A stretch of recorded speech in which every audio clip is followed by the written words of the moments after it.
Hello everyone. Got 10 funniest mother-in-law jokes for you today. So a family is opening presents on Christmas morning.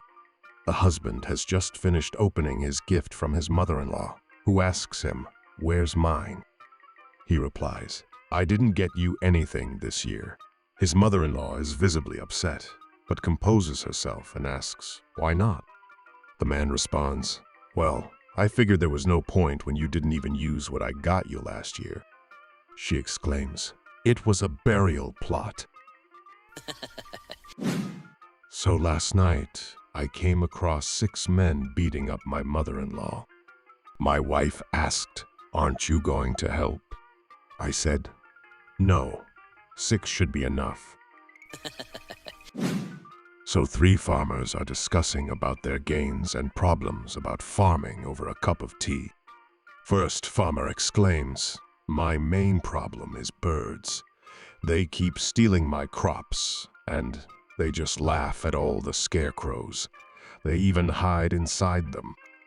Now, the second farmer pipes in, "Oh, I used to have same problems, but this year I bring along my mother-in-law on a tour of my farm once in a while, and the birds only take one look at her and fly away. They even warn other birds to not go anywhere my farm." "I'm glad you got it sorted," chimes in the third farmer. "But I solved the same problem this year. I only needed to hang up my mother-in-law's photo, and the birds take just one look at it, and they bring back the crops they stole last year." So my mother-in-law was staying with us for Christmas last year. One afternoon, she put on her coat and grabbed the car keys from the counter. My wife asked, "Where are you going?" She replied, "Heading to the cemetery." I said, "Great, but who's going to bring the car back?" So a Bible study group was discussing the unforeseen possibility of their sudden death. The leader of the discussion said, "We will all die someday, and none of us really know when. But if we did, we would all do a better job of preparing ourselves for that inevitable event." Everyone shook their heads in agreement with this comment. Then the leader said to the group, "What would you do if you knew you only had 4 weeks of life remaining before your death, and then the great judgment day?" A gentleman said, "I would go out into my community and minister the gospel to those that have not yet accepted the Lord into their lives." "Very good," said the group leader, and all the group members agreed that would be a very good thing to do. One lady spoke up and said enthusiastically, "I would dedicate all of my remaining time to serving God, my family, my church, and my fellow man with a greater conviction." "That's wonderful," the group leader commented, and all the group members agreed that would be a very good thing to do.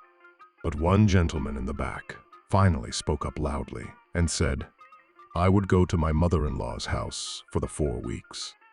Everyone was puzzled by this answer, and the group leader asked, "Why your mother-in-law's home?" "Because that will make it the longest 4 weeks of my life." So standing at the edge of the lake, a fisherman saw a woman flailing about in the deep water. Another man was standing on the shore screaming for help. The fisherman ran over to the man. "Help!" the other man yelled. "I can't swim. My wife's drowning. I'll give you $1,000 if you save her." The fisherman jumps in the water, swims powerfully out to the drowning woman, puts his arm around her, and swims back to shore. Depositing her at the feet of the man, the fisherman coughs up water, then says, "Okay, buddy, where's my grand?" "But this is my mother-in-law." The fisherman reaches into his pocket with a frown and says, "Just my luck." "Okay, how much do I owe you?" So a man was leaving a convenience store with his morning coffee when he noticed a most unusual funeral procession approaching the nearby cemetery. A black hearse was followed by a second black hearse, about 50 feet behind the first one. Behind the second hearse was a solitary man walking a dog on a leash. Behind him, a short distance back, were about 200 men walking single file. The man couldn't stand the curiosity. He respectfully approached the man walking the dog and said, "I am so sorry for your loss, and this may be a bad time to disturb you, but I've never seen a funeral like this." "Whose funeral is it?" "My wife's," he replied. "What happened to her?" The man questioned again.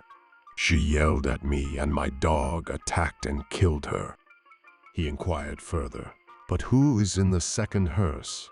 The man answered, "My mother-in-law. She was trying to help my wife when the dog turned on her." A very poignant and touching moment of brotherhood and silence passed between the two men. "Can I borrow the dog?" The man replied. "Get in line." So a week ago, my mother-in-law began reading The Exorcist. She said it was the most evil book she ever read. So evil, in fact, she couldn't finish it. Took it over to the beach and threw it into the ocean off a fishing pier. I went and bought another copy, ran the faucet over it, and left it in the night table drawer by her bed. So, once upon a time, there lived a wealthy mother-in-law who had 3 loving daughters, each married off to 3 fine gentlemen. Curious to know if her sons-in-law truly cared about her, she hatched a mischievous plan to put them to the test. One sunny afternoon, the crafty mother-in-law invited her first son-in-law for a friendly run in the nearby countryside. As they jogged along the picturesque trail, they eventually reached a serene river where the gentle current flowed peacefully. With a sly smile, she pretended to lose her footing and slipped into the water. Without a moment's hesitation, the dutiful son-in-law sprang into action, heroically diving into the river and pulling her to safety. Impressed by his quick response and genuine concern, the grateful mother-in-law decided to reward him handsomely for his bravery. The very next day, the first son-in-law received an unexpected surprise at his doorstep. A shiny, brand-new Audi car and a jaw-dropping $10 million in cash, accompanied by a heartwarming note that read, "Thanks for saving me, your loving mother-in-law." Feeling rather pleased with the outcome of her little test, the cunning mother-in-law decided to give her second son-in-law a chance to prove his love and devotion. Inviting him for an invigorating run the following day, they found themselves once again near the same riverbank. With a mischievous twinkle in her eye, the mother-in-law enacted her plan once more, pretending to lose her balance and falling into the river. And, like clockwork, her second son-in-law leaped into action, rescuing her from the water's embrace with remarkable speed and skill. As a token of her appreciation, the mother-in-law gifted him the very same reward: another shiny Audi car, an astonishing $10 million in cash, and a heartfelt note that expressed, "Thanks for saving me, your loving mother-in-law." With 2 successful tests behind her, the wealthy mother-in-law was eager to see how her final son-in-law would respond. Inviting him for a leisurely run on the 3rd day, they approached the river, the site of her playful charade yet again. As she slips into the river, her 3rd son-in-law just ignores her and walks back to his home. The very next day, he sees 2 brand-new cars were delivered to his doorstep, along with a staggering $20 million in cash. Accompanying these extravagant gifts was a note that stated, "Thanks for saving me, your father-in-law." So one day, a woman walks into a dentist's office and asks how much it will cost to extract wisdom teeth. $80, the dentist says. That's a ridiculous amount, the woman says. Isn't there a cheaper way? Well, the dentist says, if you don't use an anesthetic, I can knock the price down to $60. That's still too expensive, replies the woman. Okay, says the dentist. If I save on anesthesia and simply rip the teeth out with a pair of pliers, I can knock the price down to $20. Nope, moans the woman. It's still too much. Well, says the dentist, scratching his head, if I let one of my students do it, I suppose I can knock the price down to $10. Marvelous, says the woman.